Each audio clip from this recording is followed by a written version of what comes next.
कांग्रेस को क्यों कभी नहीं चुनना है, इस वीडियो को देखो, समझ में आ जाएगा। 2004 में कांग्रेस ने आतंकवादियों के लिए भारत का रास्ता खोल दिया और कहा आओ और आतंक मचाओ। ये मेरा बयान नहीं है, ऐसा अमित शाह ने बोला। ये वीडियो देखो। ये सारी आतंकवाद की जड़ पाकिस्तान है और पाकिस्तान कांग्रेस पार्टी की भूल है। पार्टीशन स्वीकार न करते पाकिस्तान कभी न होता। मान्यवर, मैं सदन को याद कराना चाहता हूं, पोटा कानून का विरोध किसने किया था? किसने किया? कांग्रेस पार्टी ने किया। पोटा कानून को रोककर किसको बताना चाहते थे आप? किसको बचाना चाहते थे? पोटा तो आतंकवादियों के खिलाफ था। इसमें अमित शाह जी जिस पोटा एक्ट की बात कर रहे हैं, सबसे पहले उसे समझते हैं। पोटा यानी प्रिवेंशन ऑफ टेररिज्म एक्ट। ये कानून तब लाया गया था जब 2001 में पार्लियामेंट में टेररिज्म अटैक हुआ था। पता है क्या, ये एक्ट इतना पावरफुल बनाया गया था कि इससे आतंकवादियों की रूह कांप जाती थी। वो कैसे, चलो समझते हैं। पोटा एक्ट में बहुत ही स्ट्रॉन्ग रूल्स बनाए गए थे अगेंस्ट ऑफ टेररिज्म। रूल्स के अकॉर्डिंग पुलिस को फ्री हैंड दे दिया गया था। अगर किसी पर शक हो या फिर कोई एंटी इंडिया एक्टिविटी करे तो उसे सीधा अरेस्ट करके 90 दिनों तक पूछताछ की जाएगी। इन 90 दिनों में ना वकील ना कोर्ट कोई कुछ नहीं कर पाएगा और जमानत भी नहीं मिलेगी। एंड पूछताछ के दौरान जो भी बयान सामने वाला देगा उसे ही मेन सबूत माना जाएगा। अगर किसी को आतंकवादियों के बारे में पता हो लेकिन उसने पुलिस को इन्फॉर्म नहीं किया तो उसे बिना किसी सुनवाई के 3 साल की जेल हो जाएगी।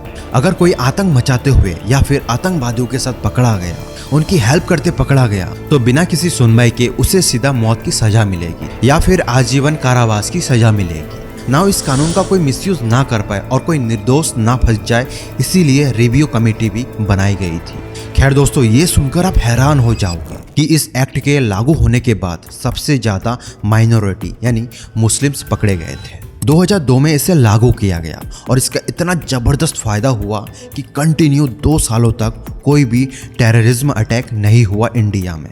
लेकिन 2004 में जब बीजेपी सत्ता से हटी और कांग्रेस सरकार रूल में आई तो आते ही उन्होंने सबसे पहले पोटा एक्ट हटा दिया, जिसके बाद बैक टू बैक आतंकवादी हमले होने शुरू हो गए। 26/11 Delhi bomb blast, Mumbai train bomb blast और ऐसे ही लगभग 45 से 53 बड़े बड़े आतंकवादी हमले हुए भारत में, जिसमें दोस्तों 8000 से भी ज्यादा नागरिक और सोल्जर्स मारे गए। चलो, आतंकवादी हमला तो हर देश में होता है, लेकिन कांग्रेस की सबसे गिरी हुई बात पता है क्या है? कि ये लोग प्राइम मिनिस्टर नरेंद्र मोदी जी को, जो उम्र में इनसे बड़े हैं, उनको हमेशा डिसरिस्पेक्ट करते रहते हैं, लेकिन आतंकवादियों को ये लोग श्री जी करके सम्मान देते हैं। अजहर जी के साथ बैठकर, मसूद अजहर जी के साथ बैठकर, हाफिज सईद साहब, the detention of Sri Hafiz Saeed,